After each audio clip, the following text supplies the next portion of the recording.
प्रकार के, एक भूत साधारण, एक प्रेत। भूत प्रेत एक होता पिशाच और एक होता चंडाल। ये चार प्रकार की क्वालिटी होती है, सब अलग अलग। तो वहां पे वो राजा को, बब्रुवाहन राजा को एक प्रेत मिला। प्रेत ने देखा तो राजा से कहा, महाराज बड़ी कृपा करे आप मिले, एक काम करो। बोले क्या? बोले मैं प्रेत बन के घूम रहा हूं और मेरे जैसा आदमी इस दुनिया में कोई नहीं था। बोले क्यों? बोले हव्य से देवताओं को प्रसन्न किया, कब्य से पितरों को प्रसन्न किया, लेकिन फिर भी प्रेत बना। बोले क्यों? बोले मेरी संतान नहीं थी, मेरा कोई बेटा नहीं था, मेरे कोई रिश्तेदार नहीं थे, कोई मेरा मित्र नहीं था जो मेरी और दैहिक क्रिया कर सके। मेरी क्रियाएं नहीं हुई, इसलिए प्रेत बना हूं। कथा स्थल पर बैठे भक्तवृंद इस भ्रम को निकाले कि संतान ही होगी तब हम तरेंगे। नहीं, तुम्हारी क्रिया का लोप ना हो पाए, कोई भी हो। मनु महाराज का आदेश है, जैसे एक पहले के राजकुमार राजा महाराजा लोग कितने विवाह करते। बोले दशरथ जी की भी 3 रानियां तो मुक्त थी, लेकिन उनकी और भी रानियां थी, कौशल्या आदि सब रानियां।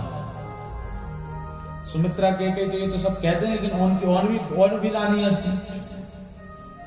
राजा की 1000 10 हजार रानियां रहती थी। तो बोले देखो, राजा महाराजा की 10,000 रानियां रहती थी, यदि किसी एक रानी को भी एक बेटा हो जाता था तो जितनी रानियां हैं वो सब पुत्रवती हो जाती थी। ऐसा मनु महाराज का आदेश। एक को संतान हुई तो सब माता बन गई। ऐसे 3 भाई हो, 4 भाई हो, किसी एक भाई को भी एक संतान हो गई तो सब भाई पुत्र वाले बन। ये मनु महाराज का। कुल में एक जन्म ले ले, बस 4 भाई में एक भी आ गया तो तुम्हारा कुल आगे बढ़ जाएगा।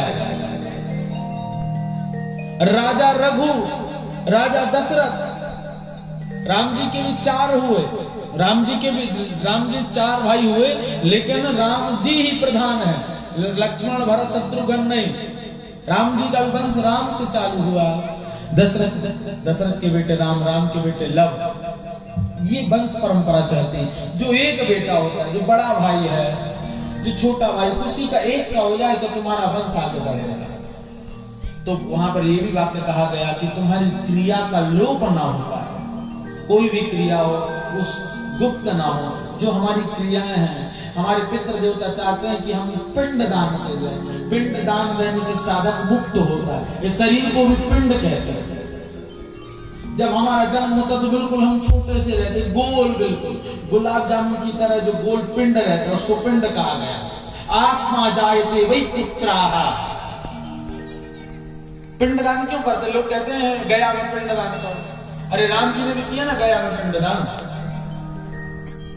गया में पिंडदान करने के लिए राम जी गए, और ऐसी कथा आती है, मैंने संतों के मुख से सुना है कि राम जी को पिंडदान देने में थोड़ा विलंब हो गया और दशरथ जी को बहुत जोर से भूख लगी। तो दशरथ जी ने वहां ऊपर से कहा, बेटी राम जब आएगा तब पिंडदान करेगा, लेकिन तू ही कुछ पिंडदान कर दे, मेरी भूख, मेरी क्षुधा, मेरी तृष्णा को मिटा दे। तो कहते सीता जी के पास कुछ नहीं था, तो सीता जी ने गौ माता से कहा, तू दुग्ध दे दे, मैं दुग्ध के ही पिंडदान बनाकर दान कर दूंगी। कुछ रेत ले लूंगी, मैं रेत के ही गोल गोल पिंड बना करके दे दूंगी। ये पानी में तर्पण कर दूंगी।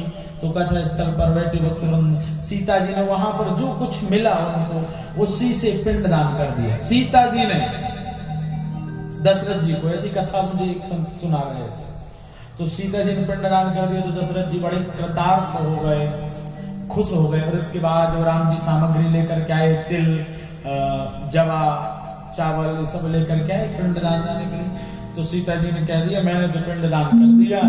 और तब वो खुश है। बोले तूने पिंडदान किया? बोले हाँ। बोले इस बात की क्या गवाही है? कोई गवाही है कि तूने पिंडदान दिया? बोले हाँ गवाह है। बोले ये गौ माता, इससे पूछ लो मैंने पिंडदान दिया है कि नहीं। गौ माता से राम जी ने पूछे, क्यों गौ माता, सीता जी ने पिंडदान दिया है? गौ माता ने कह दिया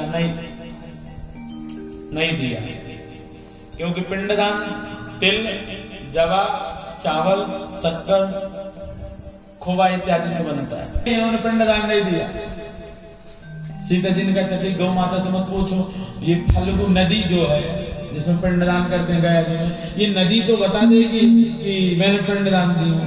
तो नदी ने भी कह दिया सीता जी ने पिंडदान नहीं दिया। अच्छा, बोले ब्राह्मण से पूछ लो, ये ब्राह्मण ने तो कराया है पिंडदान। ब्राह्मण ने भी कह दिया महाराज ने लोग के कर, लेकिन इसने पिंडदान नहीं किया है। सीता जी ने तीनों को श्राप दे दिया, गौ माता मैं तुझे श्राप देती हूं, तूने झूठ बोला है, तू आज से जूठा खाएगी लोगों के घर का। उस दिन से गौ माता गांव के घर का जूठा खाने लगी। फल्गु नदी में तुझे श्राप देती हूं, आज से तू ऊपर से नहीं बहेगी बल्कि जमीन के अंदर से बहेगी। इसलिए गया की जो नदी है, जो गया की जो फल्गु नदी वो ऊपर नहीं बहती, नीचे से बहती है। गड्ढा खोदो 1 फीट 2 फीट जल निकल जाता है। ब्राह्मण को श्राप दिया कि गया के ब्राह्मण दरिद्री रहेंगे, संतुष्टि नहीं रहेंगे, उनको जितना दो उतनी कमी रहेगी। ये सीता जी ने श्राप दे दिया। तो कथा स्थल पर बैठे भक्तवृंद कोई भी हो, यहां तक ये भी लिखा है गरुड़ पुराण में कि यदि कोई तुम्हारा मित्र भी तुम्हारी क्रिया कर देगा तो भी तुम्हारा उद्धार हो जाएगा। ब्राह्मण, कोई तुम्हारा सहोदर, कोई सगा संबंधी कोई भी कर दे तो भी